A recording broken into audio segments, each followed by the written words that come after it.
crafters, Happy New Year! I'm Lisa Fulmer. Great to see you again this week. Let's talk about New Year's resolutions, shall we? We make them, but we don't always keep them, right? So I've got a project here today that will hopefully make that process a little bit more fun and something you can dabble at throughout the year. These are resolution cards. They're just like an artist trading card. The front side has a beautiful mixed media collage technique that we're going to talk about today, and the back side includes a actual resolution where you can draw a card each day or each week and pick a resolution and actually do it. And hopefully this will make the process of sticking to your guns just a little easier for 2013. So let's get started. For the back side of my cards, I could just glue some really pretty paper to a piece of cardboard and call it done, but that's no fun. I'd rather create my own background and layer some different textures with ink and collage. So I'm starting with a piece of very thick cardboard, large piece, and I'm going to cut it later after I create an all-over design, and that'll give me a nice random pattern on the back of each card. So I've given it a coat of white gesso, and now that that's dry, I'm going to stamp an all-over pattern to give it some background texture, and then we'll collage with some tissue paper on top. And by the way, a great tip for where to get the thick cardboard that I'm using today, old desk pad calendars.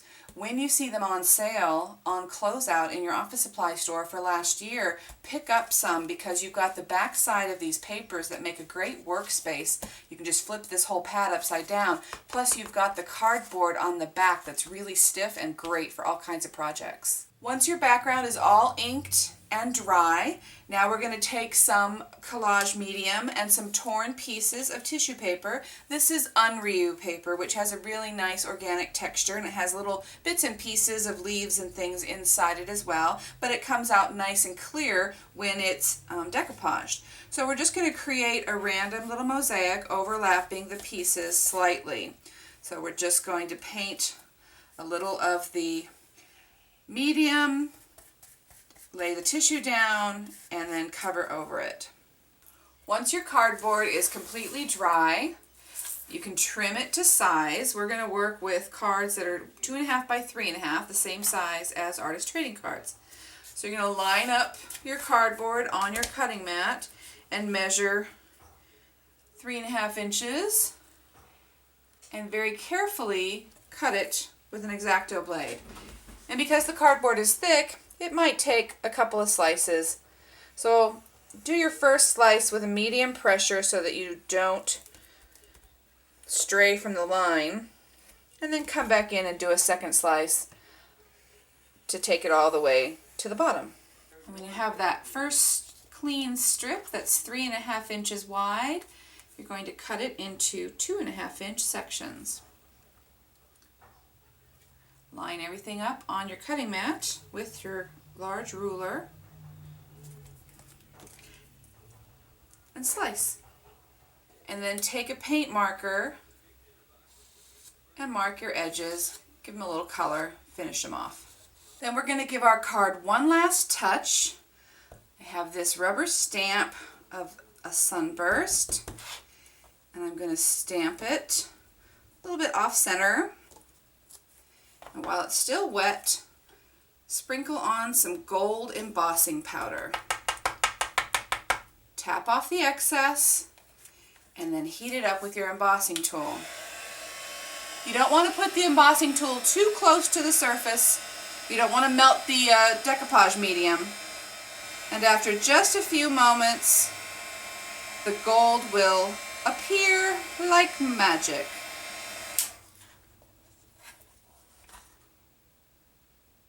Beautiful. So I thought up some manageable resolutions, things that I can accomplish in a day or a week, and I typed them up on the computer and printed them out, and now we're going to trim these to size for the fronts of the cards. And once I've got them trimmed down to size, I'm going to stick them in my little corner puncher to round off the corners. Just finish them off a little bit. I really like this one in particular. It says, "No shopping for crap this week." Then I'm just going to ink them up a little bit on the edges. Give them a little color.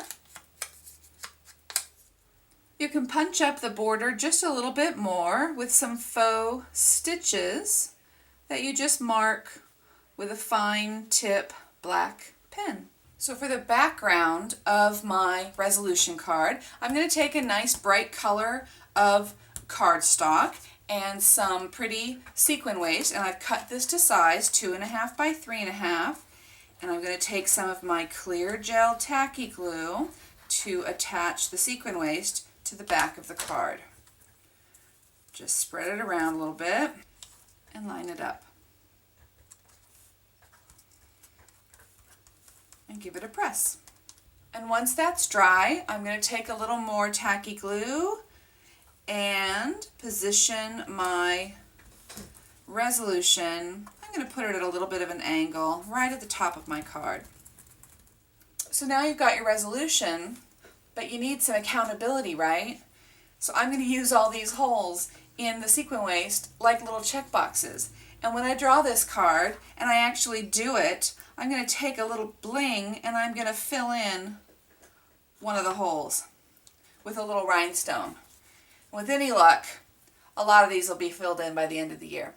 Now we want to stick our resolution onto the back of our beautiful card, and I'm just going to use a little Aleene's tape runner all along the edges and a couple stripes in the middle.